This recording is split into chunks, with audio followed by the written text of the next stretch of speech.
Hi, everybody. Dr. Carolyn here. I know that the pandemic has, turned all of our lives upside down, and you're probably tired of talking about it. Today, I'm going to be talking about all of the losses that we've had during this last year, 2020, which is thankfully behind us. Hopefully, we're moving on to 2021 in a much better frame of mind and much more happiness.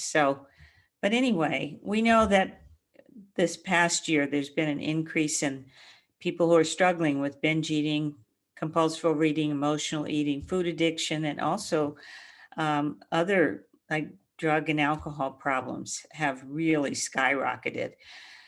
Because it's been really difficult and stressful. People are lonely, they're isolated, their usual coping strategies are not available to them for the most part. And everybody's trying, I think, or many people are trying to be socially distant. So it's been especially difficult, I think, to deal with any kind of grief and loss issue. So let's talk a little bit about that. Grief it's a really normal reaction to any major loss. So maybe you've lost a loved one during the pandemic, and I know I've had patients who have lost loved ones and they haven't even been able to see the loved one or to have a funeral. Sometimes the funerals have been online, which is totally bizarre if you think about it, but necessary. We need some kind of ritual that gives us closure. So, you know, this, all of these things, loss of a loved one is a big one, but there are many other losses that people have suffered. Loss of a job, loss of a home. Maybe you've been evicted, or maybe you've had to move back in with family or friends, etc. So all of these losses are a big deal, and we need to find a way to grapple with them. Most of us have with loss normal feelings of yearning and sadness.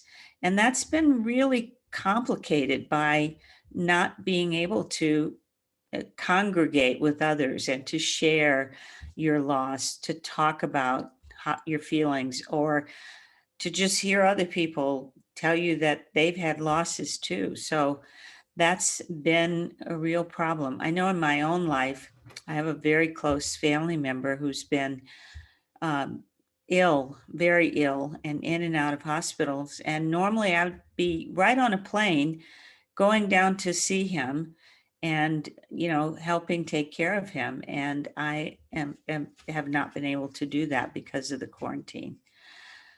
So I've had to just provide whatever support I can by phone or Zoom, etc.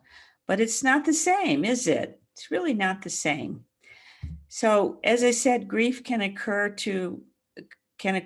in response to a wide variety of different kinds of losses. So just if you are thinking, well, I haven't lost a loved one, so this doesn't apply to me, it does, because there are many other losses. Maybe you've lost a best friend. Maybe a, a family pet has died. As I've had friends and patients whose 14-year-old dog has passed away unexpectedly, or cat, etc. So all of these losses hit us in different ways, but they all need to be addressed.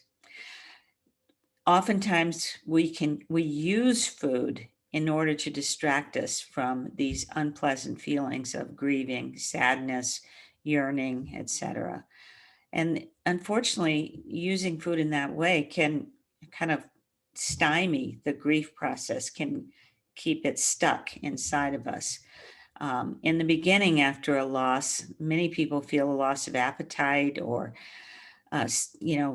they they're reeling from the chaos and the sense of loss of control and the uncertainty that often accompanies a loss. And then, there are people who restrict or control their food intake, which is another way to numb yourself from these raw feelings. But this gives you just a false sense of control. The pain you're feeling is not going to go away unless you meet it head on. And sometimes you can't take it all in all at once. Sometimes you have to just meet it in pieces.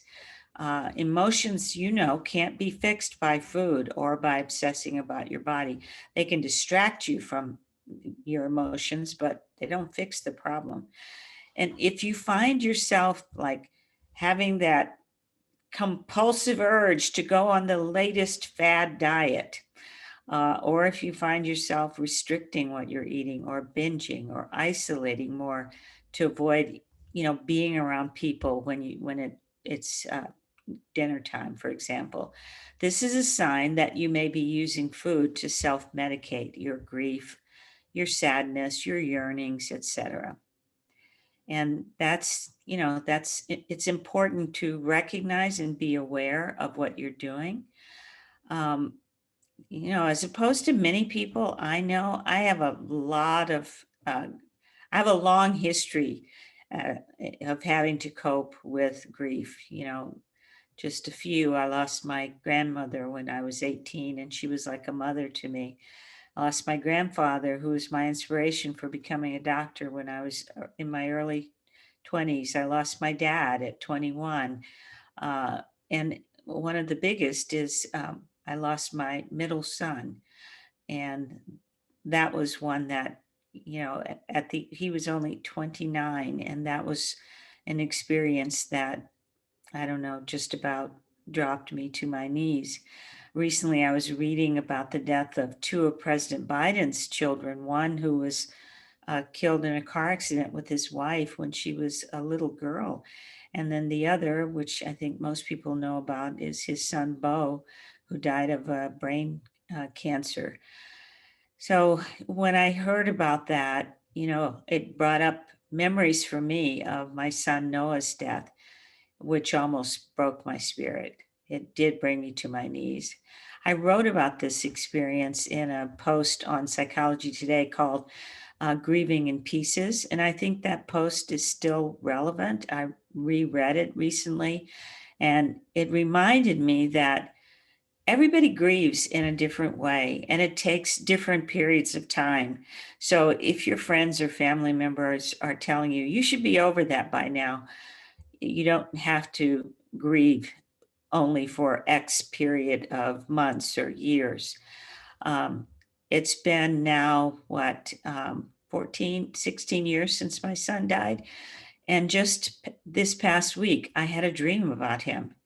And I dreamed that I walked into the kitchen and he was sitting there just hanging out, just there. And it was such a real dream. I felt like he was right there with me. And that unleashed just an enormous amount of yearning and again, the sadness that I'm not able to just walk into the kitchen and see him there and sit and chat with him and have breakfast with him, etc. So his death surprised me in terms of the degree of the grieving that I went through. Um, and in response to that, I began speaking about him in the talks that I give. And some of these videos, I think I've spoken of him too, just as a way to honor him. I did the same after my brother died, after a long struggle with heroin and then alcohol addiction. I started talking all over the country about his story, and that helped me in my grieving process. And recently, well, it's been a year now, I did a TEDx Pleasant Grove talk. So I did a TED talk where I talked about my brother Billy's death and his story and what kind of person he was. So again, everybody's experience and response to grief is different. There's no right way to grieve. As you can see, I tend to use my grief, and it helps me in my work oftentimes. It also helps me cope with the pain of losing people in my life. And by the way, using food to cope with grief is not uncommon.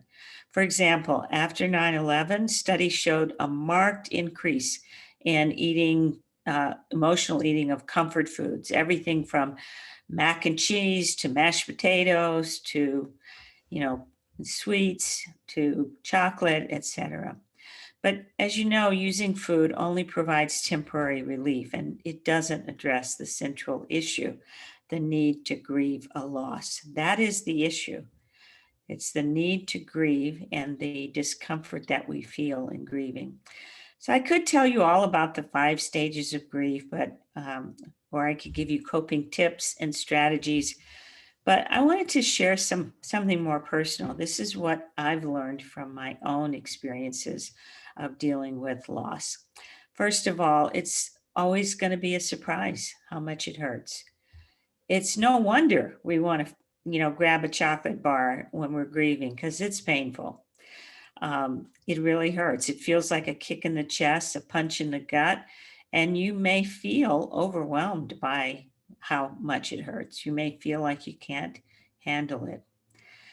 But number 2 is even when a loss feels overwhelming, you're much stronger than you think. I learned this on the many episodes of grief that I've experienced. If you allow yourself to feel the emotions that you have about the loss, even if you just do it in pieces, as I said in my Psychology Today blog, you can grieve in pieces. You can feel it a little bit now, and then, um, it may come up at another time, or you may just sit down and find yourself alone for a moment, and the grief pops right up, and you can just have a good cry. So, no matter what, it's important to let the emotions have their say, because that's what will lessen the pain. We always talk about time will heal all wounds. I'm not quite sure I believe that anymore. But I do know that allowing ourselves to feel our emotions does help heal all the wounds. So pushing down the pain with food only feeds, using air quotes, feeds the myth that you can't handle it. When you stop using food to push away the emotions, then you'll start to get relief. Number 3, don't let anyone tell you you should be over it by now. I mentioned that earlier. I just want to reinforce we all grieve in different ways and for different time periods. So your way of grieving may be to isolate from friends and family. Other people may want to surround themselves with friends and family. So don't judge yourself, and obviously don't judge others. Um, but if you find that you're really struggling to be able to do the normal things in life, like take care of yourself, eat, go to work, etc., after a reasonable period of time, you may be experiencing depression that can sometimes accompany grief. And so I would recommend that you seek expert help if that's the case. And finally, what I've learned is that grief and loss don't just magically go away over time. At times, all you feel is the gut wrenching sadness. At other times, you may feel regrets or longing, or even have pleasant memories of the person or the situation that's been lost. But again, it's not time that makes it better, it's allowing yourself to feel your emotions that make it better. So I'll leave you with this: take care of yourself no matter what. Eat regularly throughout the day, even though your appetite may be low. You must keep yourself strong for the hard work of grieving. Spend some time in nature if you can. Reach out for support from friends and from a professional if you need professional help. And as always, I advise you to be kind to yourself. Don't judge yourself for how you've reacted to the loss, whatever that loss may be. I hope this was helpful. Dr. Carolyn, signing off.